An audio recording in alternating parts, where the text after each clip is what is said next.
इन मंत्रों का चिंतन करने से उस भगवान की सर्वव्यापकता का हमें अनुभूति होती है कि वो सर्वव्यापक है, उसकी सर्वज्ञता की अनुभूति होती है कि वो सब कुछ जानता है तो मुझे भी जानता है, मेरे पुण्य कर्मों को भी जानता है, मेरी अच्छी भावनाओं को भी जानता है, मेरे सत्कर्मों को भी जानता है, और कहीं मेरे से त्रुटि होती है तो उस त्रुटि को भी जानता है। चाहे मैं छिपाऊं लोगों से, पर उससे छिपाया नहीं जा सकता।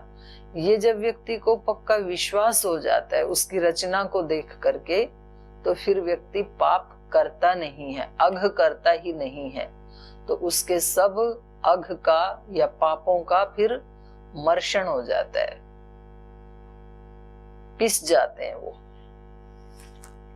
तो यहां पर क्रम बताया, ऋतम च सत्यम, ऋगतौ धातु से ऋतम शब्द बना है। तो ऋतम का मतलब है ये जो गतिशील संसार दिखाई दे रहा है, ऋतम च सत्यम च, और प्रवाह से ये सत्य है। गतिमान होते हुए भी ऐसा ही संसार हमारे दादा परदादा, उनके भी पूर्वज, उनके भी पूर्वज, उनके भी पूर्वज, उनके भी पूर्वज, ऐसे लाखों वर्षों से ऐसे ही चल रहा है ये संसार। तो इस रूप में तो ये नित्य है, प्रवाह के रूप में तो, लेकिन प्रतिपल गतिमान है, बदल रहा है, इस रूप में ये ऋत है, अनित्य है। ऋतम च सत्यम च। ये कैसे बनाया? तो कहा अभिधात तपस, अत्यंत तप पूर्वक बनाया ये भगवान ने, ऐसे नहीं बनी ये सृष्टि। अभिधात तपसा, उग्र तप करके बनाया ईश्वर ने इसको। क्योंकि देखो, एक छोटा सा घर भी बनाता है ना व्यक्ति, तो उसके सिर के बाल उड़ जाते हैं। बोल जी इसके ऊपर इसका कैसा नक्शा बनाना है, मैंने बहुत बहुत रातों भर, कई रात सोचा है मैंने। हमारी बहन कलावती जी कर्नाटक से, तो ये बनाती हैं नक्शे, घर, मकान, ये आर्किटेक्ट हैं। तो सोचना पड़ता है कि कैसे बनाना है। और आप अपने घर में फिर किधर कौन सा फर्नीचर लगाना है और इंटीरियर का जो काम है, तो कितना उसमें। और आप सोचो कि इतनी बड़ी सृष्टि, हमारा घर तो क्या है, बालू के रेत जैसे है, एक कण के जैसे है इस विशाल ब्रह्मांड में। पर जिसने ये इतना विशाल ब्रह्मांड बनाया, कितने लोक लोकांतर तो आकाश में हमें केवल दूर से टिमटिमाते हुए एक दीपक जैसे, एक तारे जैसे दिखाई देते हैं, उनको तो हम देख भी नहीं सकते हैं। पृथ्वी उस सारे ब्रह्मांड में ऐसे है जैसे कि एक मुंबई जैसे शहर में एक मक्खी की क्या अस्तित्व हो सकता है, उतना अस्तित्व इस ब्रह्मांड में हमारी पृथ्वी का है। और हम तो सारी पृथ्वी को भी नहीं जान सकते, नहीं देख सकते हैं। कितने सारे देश हैं पृथ्वी के ऊपर, वहां कैसे कैसे पक्षी हैं, कैसे कैसे फूल हैं, कैसे पौधे हैं, कैसे कैसे मनुष्य हैं, कैसे कैसे दूसरे प्राणी हैं। तो हम तो इस पृथ्वी को भी नहीं, पृथ्वी की बात छोड़ो, हम तो पूरे भारत को भी नहीं जानते। अपने वाले प्रांत को तो जानते हैं, और वो भी गुरुदेव की कृपा से जान गए अपने प्रांत को भी। गुरुजी ने कहा कि हर जिले में जाओ, योग सिखाओ, प्राणायाम सिखाओ। तो गुरु की कृपा से कम अपने प्रांत का भ्रमण हो गया। हो सकता है एक दो आजू बाजू के और प्रांतों का हो गया हो, तो हम तो बहुत कम जानते हैं। तो ये जो सृष्टि है, विराट सृष्टि, इसको बनाने में प्रभु को कितना ज्यादा नॉलेज की आवश्यकता पड़ी होगी, कितनी शक्ति की जरूरत पड़ी होगी। तो इससे हम ये जान सकते हैं उसकी सर्वज्ञता को, कि वो कितना बड़ा ज्ञानवान है और कितना ज्यादा वो शक्तिशाली है, कितना बड़ा उसका तप है। तो स्वयं ही यहाँ वेद का मंत्र बता रहा है, ईश्वर स्वयं ही बता रहे हैं कि भाई जिधर तुम ध्यान भी नहीं देते हो, जिस सृष्टि की तरफ, ये अभिधा तपसा अजायत, ये बड़े तप से बनाई है मैंने, इसलिए इसकी कद्र करो, इसकी हिफाजत करो, इसकी रक्षा करो, ये मैंने बनाई है बड़े तप पूर्वक। ऐसे साधक दोनों टाइम चिंतन करता है, सुबह शाम संध्या करते समय। ऋतम च सत्यम च अभिधा तपसो अध्यजायत, अध्यजायत माने उत्पन्न हुआ ये संसार, भगवान के उग्र तप से ये गतिशील गतिमान संसार उत्पन्न हुआ। ततो रात्रि अजायत ततः समुद्रो अर्णवः, भगवान ने बहुत उग्र तप किया और फिर सोचा कि एक इतनी सुंदर सृष्टि की रचना करूं जिसमें बहुत सारे लोकांतर हों, बहुत सारे प्राणी, फूल, पौधे, जो कुछ भी हमें दिखाई देता है, सागर, नदियां, उन सब की रचना करूं, ऐसे सोचा प्रभु ने। तो फिर क्या हुआ? ततः उसके बाद रात्रि अजायत, प्रलय रूप अग्नि हो गई पहले। और ये बात वेद के नासदीय सूक्त में भी बताई है। ना सदासीन नो सदासीत, ना उस समय दिन था, ना रात्रि थी, ना व्योम था। तो क्या था उस समय? सृष्टि के आदि में अंधकार ही अंधकार था। यहां भी वही बात कही है, रात्रि अहो ततो रात्रि अजायत, सबसे पहले तो अंधकार ही अंधकार था। ततः समुद्रो अर्णवः, ये जो अंधकार है, ये मैं एक दिन आपको चार्ट बना के दिखाऊंगी। सांख्य दर्शन में जो सृष्टि रचना का क्रम बताया है, सबसे ऊपर है मूल प्रकृति, उसी को हम भक्ति के भाव में बोलते हैं आद्या पराशक्ति, भगवान की महान शक्ति, जगदीश्वरी, जगत माता, वो उसी का ही नाम है, मूल प्रकृति का। स्वधा, स्वाहा, ललिता सहस्त्र नाम में उसके 1000 नाम बताए हैं उस शक्ति के। वो इस संसार को चला रही है। और सांख्य दर्शन के कपिल ऋषि ने उसको मूल प्रकृति कहा है।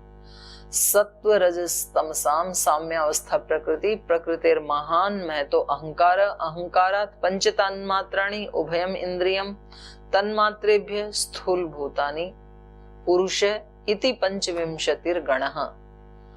25 तत्वों का समूह है इस सृष्टि में, ये सांख्याचार्य ने बताया।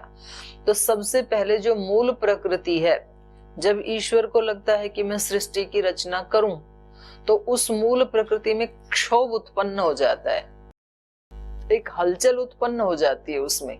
पहले तो वो साम्य अवस्था में रहते हैं, सत्व रज तम तीनों साम्य अवस्था में हैं। जैसे हम रात को जब सोए हुए होते हैं गाढ़ निद्रा में, तो हमारा मन, प्राण, इंद्रियां, ये सब कैसे होते हैं गाढ़ निद्रा में? साम्य अवस्था में होते हैं, समता में होते हैं, उथल पुथल नहीं होती कुछ भी, तभी तो गाढ़ निद्रा आती है। सुषुप्ति अवस्था तो वही है। जब मन में कुछ भी विचार चलता है तो वो स्वप्न अवस्था हो जाएगी फिर।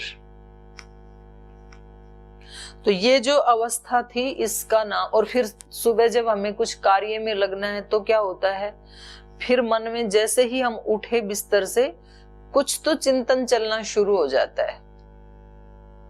आज अभी स्नान करना है, स्नान करके अभी क्लास अटेंड करनी है, उसके बाद मुझे प्राणायाम करना है या शिविर में जाना है, नाश्ता बनाना है, फिर सफाई करनी है। तो ये सृष्टि की रचना शुरू हो गई। अब तो ये सृष्टि की रचना कहां से शुरू हुई? साम्य अवस्था के बाद कुछ हलचल हुई, कुछ तो हिला। तो उस क्षोभ का नाम है यहाँ पर अर्णव समुद्र।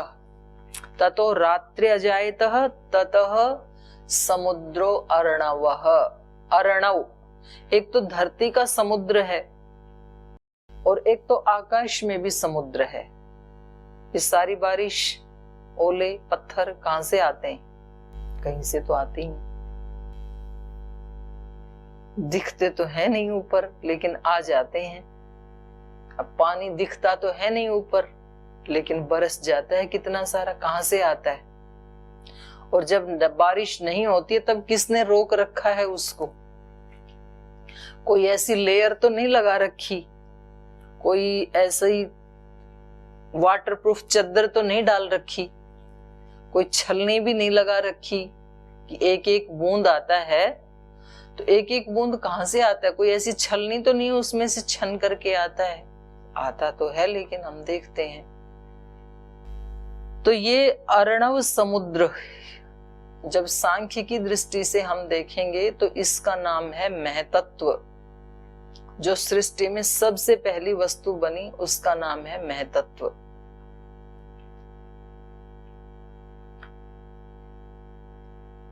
महतत्व से फिर अहंकार बनता है। अहंकार मतलब कोई एक आइडेंटिटी, एक इकाई। इसको मनुष्य के शरीर की रचना के बारे में भी हम घटा सकते हैं। पहले माता पिता को इच्छा होती है कि हमारे घर में कोई संतति आए, और फिर जो प्रक्रिया शुरू होती है, फिर जो एक उससे सेल से फिर आगे जो सृष्टि होती चली जाती है, तो जो सबसे पहला तत्व है जहां से प्रारंभ हुआ ये, उसका नाम है महतत्व। और उसके बाद फिर अहंकार। अहंकार का मतलब है एक आइडेंटिटी, वहां से एक आइडेंटिटी बननी शुरू हो जाती है। तो यहाँ पर सृष्टि में बता रहे हैं, ततो रात्रि अजायत ततः समुद्रो अर्णवः समुद्राद अर्णवात, अर्णवात समुद्रात। वो जो क्षोभ उत्पन्न हुआ, जो वो हलचल उत्पन्न हुई सृष्टि को बनाने के लिए मूल प्रकृति में, उससे संवत्सरो अजायत, सबसे पहले संवत्सर उत्पन्न हुआ। संवत्सर उत्पन्न होने का मतलब है वही जिसको हिरण्यगर्भ कहा, महतत्व कहा, महद अंड कहा। शास्त्रों में उसको माने सबसे पहला तत्व जो है, सांख्य दर्शन में उसको कहा महतत्व, और वेद में उसको कहा हिरण्यगर्भ। जो हम ईश्वर स्तुति प्रार्थना उपासना करते हैं, तो उसमें जो दूसरा मंत्र है, पहला मंत्र है विश्वानि देव सवितर दुरितानि परासुव यद भद्रम तन्न आसुव। फिर उससे अगला है हिरण्यगर्भ समवर्तताग्रे, हिरण्यगर्भ अग्रे समवर्तत। इस सृष्टि के आदि में, अग्रे माने सबसे आदि में, प्रारंभ में हिरण्यगर्भ, हिरण्यगर्भ उत्पन्न हुआ ईश्वर से। हिरण्यगर्भ समवर्तताग्रे भूतस्य जातः। जितने भी ये पैदा हुए भूत हैं, भूत का मतलब प्राणी, जितने भी इस सृष्टि में उत्पन्न हुए प्राणी हैं, भूतस्य जातः पतिरेक आसीत। एक ही स्वामी था सृष्टि के आदि में। इन सब प्राणियों का, ये सारे विविध प्रकार के जो प्राणी बन गए, सृष्टि बन गई, इनका एक ही पति एक आसीत। पति स्वामी मालिक, वो एक ही था, आज भी एक ही है और सदा वही रहेगा इसका मालिक। हम तो थोड़े दिन के लिए नाटक कर लेते हैं मालिक बनने का, कि मैं इस घर का मालिक हूँ, इस शरीर का मालिक हूँ, इस जमीन जायदाद का मालिक हूँ। मालिक वास्तव में एक ही है सबका। तो यहाँ आगे कहा समुद्राद अर्णवात, उस अर्णव समुद्र से संवत्सरो अजायत। सबसे पहले संवत्सर, संवत्सर का अर्थ यहाँ पर वर्ष नहीं है। आजकल संवत्सर शब्द वर्ष के लिए प्रयोग किया जाता है संस्कृत में, लेकिन यहाँ संवत्सर का अर्थ है महतत्व। हिरण्यगर्भ वो उत्पन्न हुआ, पहले क्षोभ हुआ, क्षोभ के बाद महतत्व की उत्पत्ति हुई। संवत्सरो अजायत, फिर अहोरात्राणि, रात और दिन का चक्र चलाया परमात्मा ने। अहोरात्राणि विदधत विश्वस्य मिशतो वशी, ये परमात्मा के विशेषण है। वो परमात्मा कैसे हैं? विश्वस्य इस संपूर्ण जगती के, संपूर्ण ब्रह्मांड के, चराचर जगत के मिषतो वशी, इसको वश में करने वाले, संकल्प मात्र से वश में करने वाले। मिषत का अर्थ है बहुत आसानी से, सुगमता से, सहज रूप से, और वशी का मतलब है वश में करने वाला।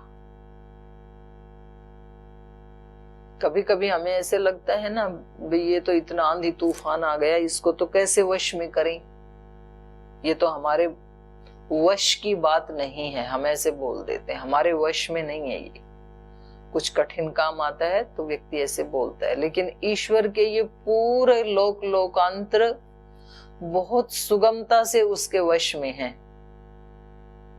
मिषत वशी, वो ईश्वर इन सब ब्रह्मांड का, लोक लोकांतरों का बहुत आसानी से नियंत्रण कर लेता है, बहुत सुगमता से। जैसे किसी व्यक्ति को साइकिल चलानी आती है तो वो साइकिल का गतिशील उस यंत्र का नियंत्रण कैसे कर लेता है, बहुत सुगमता से। कभी कभी एक हाथ से भी चला लेता है, एक हाथ को छोड़ ही देता है, दूसरे की जरूरत नहीं है। जिसको गाड़ी चलानी आती है वो उस गाड़ी को कैसे चला लेता है, सुगमता से। गाड़ी को चलाते चलाते फोन पे बात भी कर लेता है, गाने भी सुन लेता है, अपने बाजू में बैठे हुए मित्र से बात भी कर लेता है। तो कोई बहुत कठिन नहीं है उसके लिए, जिसको चलाना आ गया। और जिसको चलाना नहीं आया तो फिर तो बहुत कठिन है, कोई यात्रा नहीं हो सकती। तो जो चीजें कभी कभी जीवन में हमें लगता है कि मेरे वश की बात नहीं है, उस समय ये मंत्र याद करना चाहिए कि प्रभु जी, आप तो मेरी ये घटना तो क्या, आप तो इस सारे ब्रह्मांड को मिषतः वशी, बड़ी सुगमता से आपके तो सब कुछ वश में है। तो जब आप सारे संसार को, सारे ब्रह्मांड को अपने वश में रखते हुए जब चाहें, जैसे चाहें इसको बना सकते हैं, इसको चला सकते हैं, इसको बिगाड़ सकते हैं, तो आप हमारे इस कार्य को भी बड़ी सुगमता से अपने वश में रख करके हमारे लिए जो कल्याणकारी है वैसा इसको बना सकते हैं।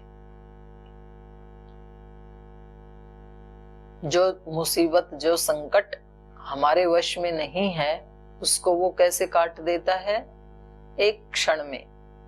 क्योंकि वो तो इतने बड़े ब्रह्मांड को चला रहे, हमारा संकट और हमारा जीवन क्या है उसके सामने। और संकट शब्द जो है वो अपने आप में ही बता रहा है, संकट का मतलब है सम्यक कट भवति यस्मिन, अच्छी प्रकार से कटने के लिए जो बना है उसको संकट कहते हैं। सम मतलब सम्यक और कट मतलब नष्ट होना, कटना। तो वो किसी ना किसी हमारे बुरी आदत को, किसी पाप को अच्छी तरह से काटने के लिए आया है हमारे जीवन में। तो वो हमारे लिए बुरा नहीं है, अच्छा है हमारे लिए, कुछ ना कुछ बुरे को काटने के लिए आया है। समुद्रादर्णवात अधि संवत्सरो अजायत अहोरात्राणि विदधत। उसके बाद उसने रात और दिन को धारण किया। विश्वस्य मिषतो वसी, वो इस सारे संपूर्ण ब्रह्मांड का बहुत आसानी से, बहुत सुगमता से वश में करने वाला मालिक है। सूर्य चंद्रमसौ धाता, और ये जो सूर्य चंद्र, जिनके माध्यम से, सूर्य के माध्यम से, सूर्य की गति के माध्यम से रात दिन बनते हैं, फिर इससे सूर्य के प्रकाश से विविध ये पेड़ पौधे, वनस्पतियां ये उत्पन्न हुए। क्योंकि जीवन से पहले तो ऑक्सीजन चाहिए ना, मनुष्य तो बाद में आएगा। पहले तो सृष्टि बनी, पहले रात्रि बनी, फिर वो क्षोभ हुआ, उसमें जल बना, फिर उसके बाद सूर्य चंद्र, सूर्य चंद्रमसौ धाता, सूर्य चंद्र जैसे तेजस्वी लोगों को, धाता माने धारण करने वाला, उसकी मुट्ठी में है सब ये सूर्य चंद्र। सूर्य का मतलब है प्रकाशित करने वाला, दूसरे को प्रकाश देने वाला, और पृथ्वी आदि लोक हैं प्रकाश्य, जो प्रकाशित होते हैं, एक प्रकाशित करने वाला, एक प्रकाशित होने वाला। तो ऐसे दोनों प्रकार के लोक उन्होंने बनाए। सूर्य चंद्रमसौ धाता यथा पूर्वम अकल्पयत, जैसे इस सृष्टि से पहले सृष्टियां बनाई थी, बिल्कुल उसी क्रम से इस बार भी बनाया, और इसी क्रम से अगली प्रलय के बाद भी बनाएगा। जैसे अभी हम जी रहे हैं, ये सृष्टि काल है, फिर एक काल ऐसा आएगा कि पूरा प्रलय हो जाएगा, रात्रि रात्रि हो जाएगी। प्रकृति पंचभूतों से, जो अभी 5 भूत हैं, अग्नि जल वायु पृथ्वी आकाश, इनसे हमारे शरीर आदि जो बने हैं, ये अपने सूक्ष्म कारण में लीन हो जाएंगे 5 तन्मात्राओं में।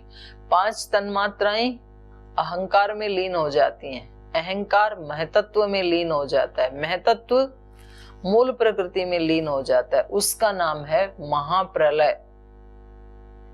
और वो हर सृष्टि के बाद महाप्रलय होती है। फिर उस महाप्रलय के बाद फिर उसी क्रम से सृष्टि बनेगी जैसे अभी चल रही है। तो इसलिए यहां पर कहा यथा पूर्वम अकल्पयत, यथा जैसे, पूर्वम पहले की सृष्टियों में, अकल्पयत आपने बनाया था। जैसे पहले की सृष्टियों में इस सृष्टि को जिस क्रमशः बनाया था, ऐसे ही अब की बार भी आपने बनाया, ऐसे ही आगे भी आप बनाएंगे। तो इन 3 मंत्रों का अर्थ चिंतन करते हुए साधक उस विराटता में खो जाता है। जैसे अभी आप सब खो गए, अपने आप को तो भूल ही गए। तो ऐसे दोनों टाइम साधक उसकी सर्वज्ञता को, उसकी सर्वव्यापकता को, सर्वशक्तिमत्ता को जब स्मरण करता है, और ये स्मरण करता है कि इस इतनी विराट सृष्टि में मेरा अस्तित्व क्या है, एक धूल के कण के बराबर भी मेरा अस्तित्व नहीं है, और उस अस्तित्व के लिए मैं कितनी टेंशन लेता हूं, कितनी चिंता करता हूं अपने बारे में। जो इतने लोक लोकांतरों को चला रहा है, उसके लिए मुझे चलाना, सारे लोक लोकांतरों का मिशतः वशी, कितनी सुगमता से वश में करने वाला, उनका मैनेजमेंट करने वाला, उनको आगे चलाने वाला है। तो इस छोटे से जीवन के लिए, छोटे से अस्तित्व के लिए मैं चिंता करूं, तनाव लूं, दुखी होऊं, परेशान होऊं, या उसको लेकर के बहुत मैं इस विराट भगवान की कृति से दूर हट जाऊं, अपने आप को अलग करूं, तो ये मेरे लिए उचित नहीं है। मुझे अपने आप को उसी को सौंप देना चाहिए जो सब लोक लोकांतरों को चला रहा है, वो मुझे भी चला रहा है। मैं उस लोक से अलग नहीं हूं, उसी लोक का एक धूल की कण के जितना छोटा सा पार्ट हूं। तो इसलिए चिंता ना करके उसका चिंतन मुझे करना चाहिए जो सबका मालिक है, जो सब कुछ जानता है, जिसके लिए सब कुछ करना बहुत सरल है। तो उसकी शरण में मुझे जाना चाहिए, उसका दर्शन करने की अभिप्सा होनी चाहिए, उसका आनंद महसूस करने का मेरा संकल्प होना चाहिए। बाकी तो ये छोटी छोटी ही चीजें हैं। कैसा कपड़ा पहनना है, कैसा खाना बनाना है, कैसा नाश्ता बनाना है, लोगों से कैसे बात करनी है, किन से राग करना है, किससे द्वेष करना है, कितने पैसे बैंक में डालने हैं, कितने लॉकर में रखने हैं, कितने की एफडी बनानी है, कितने का खर्चा करना है, सारा चिंतन उसी में लग जाता है, सारी एनर्जी, सारा टाइम। और वो सारा मिला करके भगवान की इस सृष्टि में धूल के कण से भी छोटा है उसका अस्तित्व। कितना बड़ा ब्रह्मांड, उस ब्रह्मांड में पृथ्वी की स्थिति क्या है मैंने बताया। मुंबई जैसे बड़े शहर में एक छोटी मक्खी की जो स्थिति होती है, इतने बड़े शहर में मक्खी की स्थिति क्या अस्तित्व रखती है। और उस पृथ्वी के ऊपर फिर कम से कम 200 देश हैं। उस मक्खी के फिर 200 टुकड़े करो आप, उनमें से एक 200वां टुकड़ा है भारत। और उस भारत में अब तो 30-32 प्रांत बन गए हैं। उनमें से उस 200 में से फिर जो एक 200वां टुकड़ा था उसके फिर 30 भाग करो आप। वो 30वां भाग है आपका प्रांत। और उस प्रांत के फिर 20-30 टुकड़े करो, वो है आपका एक जिला। उस जिले वो छोटा टुकड़ा था उसके फिर 400-500 टुकड़े करो, वो है आपका शहर या आपका गांव। और उस गांव के फिर 1000 टुकड़े करो, वो है आपका शरीर। 1000 नहीं, कई हजार, लाखों, कितने प्राणी हैं उस शहर में, कितनी चींटियां हैं, कितने बंदर हैं, कितने कुत्ते हैं, कितने सूअर हैं, कितने भालू हैं, कितने मनुष्य हैं, कितनी गाय भैंस हैं। उनमें से एक शरीर आपका है। तो टुकड़ा करने के लिए बचा कुछ, दिखेंगे भी नहीं हम तो टुकड़े के करने के लिए। और उस अस्तित्व के लिए इतनी टेंशन, इतना अहंकार, इतना बोझ, इसलिए उसको हटा दो। साधक का ये कार्य है कि भाई जिसको देखा भी नहीं जा सकता, इतना छोटा अस्तित्व, तो फिर उसको तो तेरा तुझको अर्पण नहीं कुछ है मेरा, आनंद उठाओ। फिर उसके साथ बूंद सागर में मिली तो सागर जैसे ही हो गई। तो भगवान की इस विराट सृष्टि में अपने आप को मिला के पूर्ण आनंद उठाएं हम। भाई तो यहाँ हमें भेज दिया, आनंद उठाने के लिए भेजा है, तो मौज करने के लिए, घूमने के लिए आए हैं भगवान के बगीचे में। भगवान के बालक, भगवान की मर्जी से, भगवान का ही है ये सब कुछ। तो उस दृष्टि से जब इन मंत्रों का हम चिंतन करते हैं तो जीवन में कोई अघ नहीं रहता है, सब अघ का मर्षण हो जाता है, चटनी बन जाती है सब पापों की, दोषों की। कोई पाप जीवन में नहीं रहता है ऐसे व्यक्ति के, आनंद ही आनंद अपने आप को मिला देता है। तो ऐसा ही आनंद आज पूरे दिन भर आपके जीवन में बना रहे। सुबह सुबह वाला आनंद खूब बांटना दूसरे लोगों को, दिन भर दोनों हाथों से, कम नहीं होगा और ज्यादा बढ़ जाएगा आपका। तो आप सब भाई बहनों को पुनः हृदय से बहुत बहुत प्रणाम, बहुत बहुत कृतज्ञता आप सभी के प्रति, क्योंकि आपके माध्यम से सुबह सुबह मुझे भी इतना अच्छा चिंतन करने का अवसर मिल जाता है। तो आपका बहुत आभार। आपका दिन मंगलमय हो, सब प्रकार की खुशियां आज के दिन आपको मिलें। आज आप अपना भाग्य खूब बढ़िया श्रेष्ठतम लिखें अपने हाथों से, ऐसी शुभकामनाओं के साथ।